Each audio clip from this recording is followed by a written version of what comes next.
Yeah, I mean, the first is just really recognizing that being in the same space is not the same thing as being connected, and that in order to connect, we need to be present with what's happening now. So that's slowing down for families and parents to, especially parents, to recognize that their own well being and ability to recognize their own feelings and is really critical to their ability to meet their spouse, their partner, and their children in this experience. And if we can be really together during this and see one another, and this is not just seeing with our eyes, it means perceiving deeply, empathically, what we might each be going through.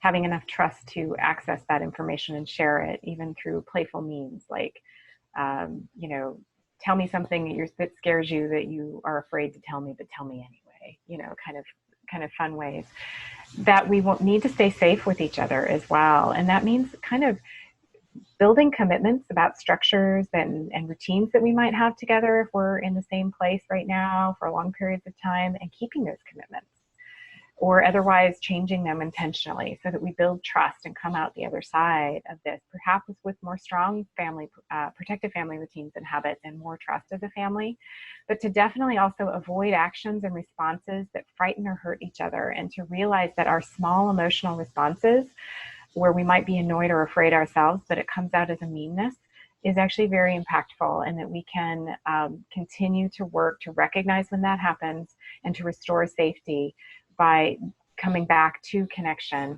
even though we're stressed and can act out from that stress, to soothe each other and to soothe ourselves, and to find everyone has a way that they feel soothed. Some people need to take a bath. Some people need a walk on their own.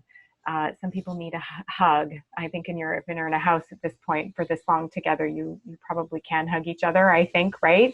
I'm not sure, depending on if you have someone who goes out of the house or not. But to help children deal with the difficult emotions through soothing, and to really help them understand that it's going to change, that, you know, things are always changing. This is not forever. A lot of times children don't know things aren't forever, especially if they're very young. They don't know they're going to, you know, be 18 one day and leave home. Everything that's hard feels like it's always going to be hard.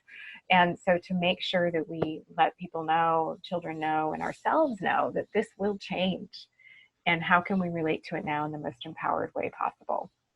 So those are some small things that we can do right now, is to see each other, create safety, soothe each other, and make sure we feel secure that this will in fact change. I was particularly interested in Dr. Bethell's thoughts about the difference between being in the same room and being present, and the importance for everyone of actually being present when we're together, which is what builds the social connection. And also her thoughts about the importance that we see each other, create safety, and feel secure. Hopefully this is something that we can all think about and learn from as we're dealing with these difficult times. You can hear more of Dr. Bethell's thoughts on our podcast, The Power of Positive Experience, right on the Pinetree website. Also, we hope you can join us for our conference in October, on October 9th, either in person or online. And you can also find more resources about Christina and her work right on the Pinetree website. Thanks so much for watching.